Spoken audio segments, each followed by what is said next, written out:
నేటిదిన వాక్య ధ్యానం కొరకు సామ్స్ 12 5th స్టాంజా 12వ కీర్తన 5వ చరణంలో రాయబడిన వాక్యాన్ని చదువుకుందాం. బాధపడు వారికి చేయబడిన బలాత్కారమును బట్టియు దరిద్రుల నిట్టూర్పులను బట్టియు నేను ఇప్పుడే లేచెదను. రక్షణను కోరుకొను వారికి నేను రక్షణ కలుగు చేసేదనని యెహోవా సెలవిచ్చుచున్నాడు. చదవబడిన ఈ వాక్య భాగంలోని దీవెన నా ప్రియులకు మీరందరూ పొందుదురుగాక. వాక్య ధ్యానం కొరకై ప్రార్థన. ప్రేమ కలిగిన మా తండ్రి, ఈ దినం చదవబడిన ఈ వాక్య భాగం ద్వారా మాతో మాట్లాడి మమ్మల్ని బలపరచమని యేసుక్రీస్తు నామములో ప్రార్థిస్తున్నాను తండ్రి, ఆమేన్.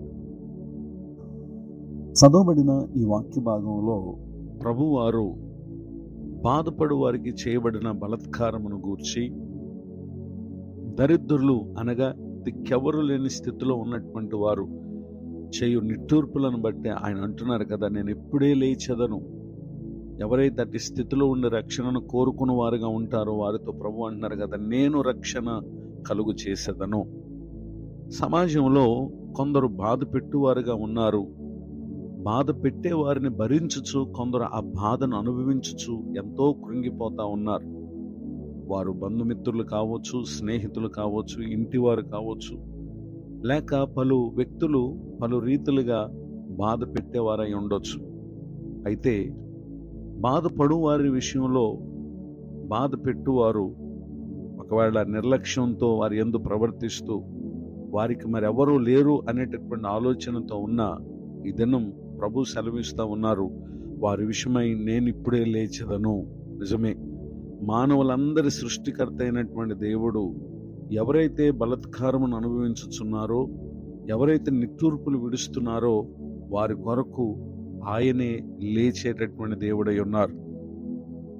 పరిశుద్ధ గ్రంథంలో రాయబడిన ఒక సంఘటనను మనం పరిశీలన చేస్తే, book of Exodus chapter 2 verse 23 to 25, నిర్గమకాండము 2వ అధ్యాయము 23 నుండి 25 వచనాలు.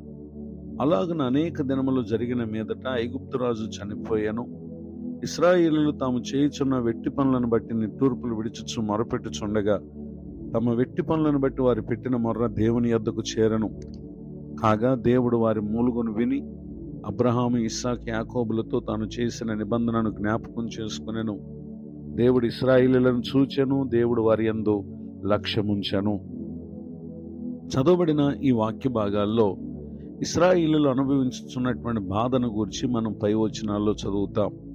అయితే వారిని బాధపెట్టు ఐగుప్తు రాజు విషయంలో వారు ఎంతో నిట్టూర్పులు విడిచుచు ఉండగా దేవుడే వారి పితరులను జ్ఞాపకం చేసుకుని వారిని చూచి వారి విషయంలో ఆయన శ్రద్ధ చూపినట్లుగా మనం అక్కడ చూస్తూ ఉన్నాం.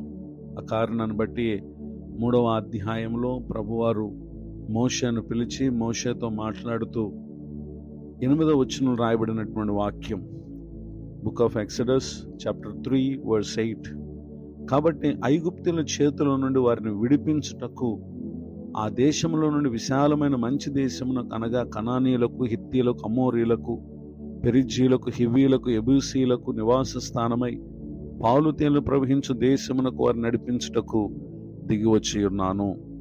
చదవబడినటువంటి ఈ వాక్య భాగంలో మనం చూస్తూ ఉన్నాం, దేవుడు వారికి రక్షణ కలుగు చేయుట కొరకై వారి నిట్టూర్పులను ఆయన గమనించి వారికి మోషే ద్వారా విడుదల కలుగు చేసినటువంటి విషయాలను గూర్చి తర్వాత అధ్యాయాల్లో మనం చూస్తాం.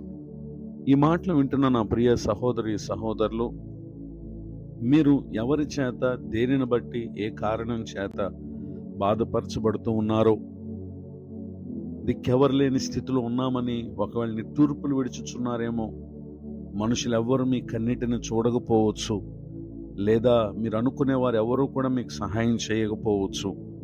ఏమాత్రం కృంగిపోకండి. మానవులమైన మనలను కలుగు చేసినటువంటి దేవుడు ఎందరైతే ఆయన రక్షించాలని కోరుకుంటారో వారికి ఆయన ఇదను వాగ్దానం చేస్తా ఉన్నారు, నేను రక్షణ కలుగు చేస్తానని. ఈ మాటలు విన్నటువంటి మీరు నాడు ఇశ్రాయేలీయుల విషయంలో ఏ విధముగా ఆయన లక్ష్యం ఉంచారో, నేడు ఈ మాటలు విని ఆయన యందు విశ్వాసం ఉంచి ఆయన అనుగ్రహించే రక్షణ కోరే ప్రతి ఒక్కరిని కూడా ఈ దినం ప్రభు ఆయన శ్రద్ధ తీసుకోబోతున్నారు. మీరు అనుభవించే ప్రతి బాధ నుండి, కష్టము నుండి నిశ్చయముగా ప్రభు మీకు విడుదల కలుగు చేయాలని నేడు విన్న ఈ వాక్య భాగం ద్వారా మీకు తెలియజేస్తూ, మీ కొరకు ప్రార్థిస్తూ ఈ మాటలు ముగిస్తున్నాను. ప్రార్థన. ప్రేమ కలిగిన మా తండ్రి, నీ కొందనాలు. నిశ్చయముగా నీవు సర్వ మానవాళిని చూచే దేవుడవై ఉన్నావు. ఎవరెవరు ఏ పరిస్థితులను ఓర్చుకుంటూ భరించుచు విశ్వాసంతో నీ దిక్కునకు చూచి కనిపెడుతూ ఉన్నారు ప్రభువా. వారి నిరీక్షణ వారిని సిగ్గుపరచదు గనుక ఆశ్చర్యకరమైన రీతిలో ప్రతి ఇబ్బంది నుండి వారిని విడిపించి శ్రేష్టమైనటువంటి దీవెనలతో వారిని మీరు దీవించుదురుగాక. దైవజనులను, వారి కుటుంబాన్ని, సేవా పరిచయను దీవించండి. కృంగిన వారిని, దుఃఖితులను, వేదనలో ఉన్న వారిని ఆదరించండి. ఈరోజు మరి ఒక నూతన సంవత్సర దయాకిరీటాన్ని పొందిన మా ప్రియులకు మేలు కలుగు చేసి కాపాడమని యేసుక్రీస్తు నామములో ప్రార్థిస్తున్నాను తండ్రి. ఆమెన్. తండ్రి, కుమార, పరిశుద్ధాత్మ దేవుడితోడే నడిపించునుగాక. ఆమెన్.